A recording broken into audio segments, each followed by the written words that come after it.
The End of the World Train. In the following conversation, you are going to hear some new words. Read and listen to them. Make sure you know what they mean. Bay, timber, bounded, convicts, woodcutting site, mainland. Ready? Now read the questions on the following page. Read them carefully before listening to the conversation.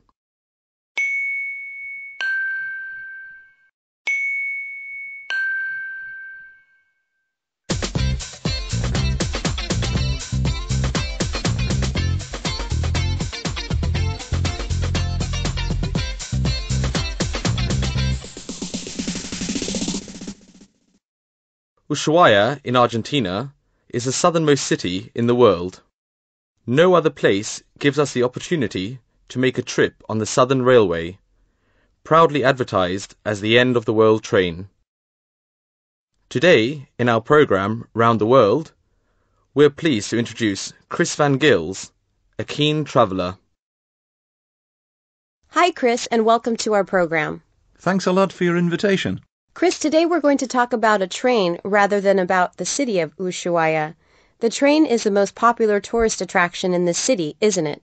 Well, yeah. Ushuaia is the capital city of the Argentinian province of Tierra del Fuego and commonly regarded as the entry to Antarctica. As you said, there's no other city which is more southern. It's located in a wide bay on one of the islands of Tierra del Fuego. Don't forget, it is an island, and bounded on the north by mountains, the Marshall Mountain Range, and by water, the Beagle Channel on the south. Besides, it has about 60,000 inhabitants. Not many people, I'm afraid, to have a lot of tourist attractions. So, yeah, the train is one of the most interesting attractions in the city. Okay, so let's concentrate on the train. Why is it called the End of the World Train? Well, it is quite literally the end of the world train because there's no other train anywhere closer to one of the poles. So why build a train on an island where so few people live? To understand why this railroad is where it is, you have to realize that Tierra del Fuego is completely cut off from the rest of South America by virtually impassable mountains and is surrounded by water. It's almost impossible to reach except by ship or air, and therefore it served as Argentina's maximum security prison. In the same way as England once deported those considered undesirable to Australia, Argentina sent its worst criminals to Tierra del Fuego. They built a prison for dangerous criminals. Escape from there was virtually impossible, and the convicts had to survive as best as they could. Interesting. A prison in Ushuaia is the start of the train. When was that? We're talking about the 1880s. That's when the first prison was established, but it wasn't till the beginning of the 20th century that the jail received its first prisoners. According to the penal code of the time, their sentences were just a bit below the death penalty.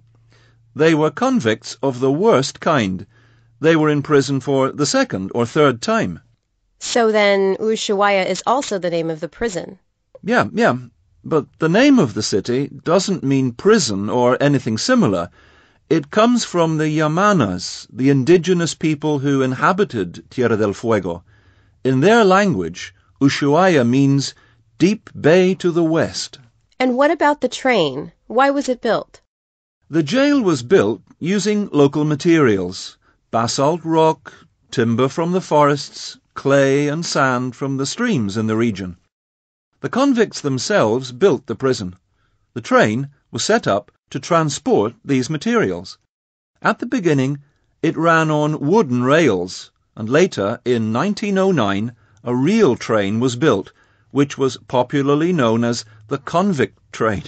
So the railway was built to transport wood from the forests for heating and building purposes, as well as other materials, wasn't it? Exactly. The little train crossed the town along the waterfront, linking the jail to the wood-cutting site where prisoners once collected timber. And Chris, The train is still working today. So, has it been running without interruption since 1909? Let me explain. In 1949, there was a violent earthquake that destroyed the railway. Besides, by that time, the prison had been closed down, and things were very different from the way they were at the beginning of the century.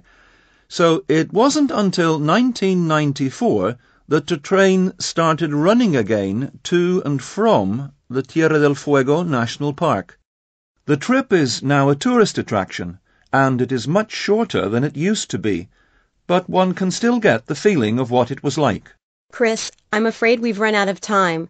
Thanks a lot for your interesting stories. Thank you.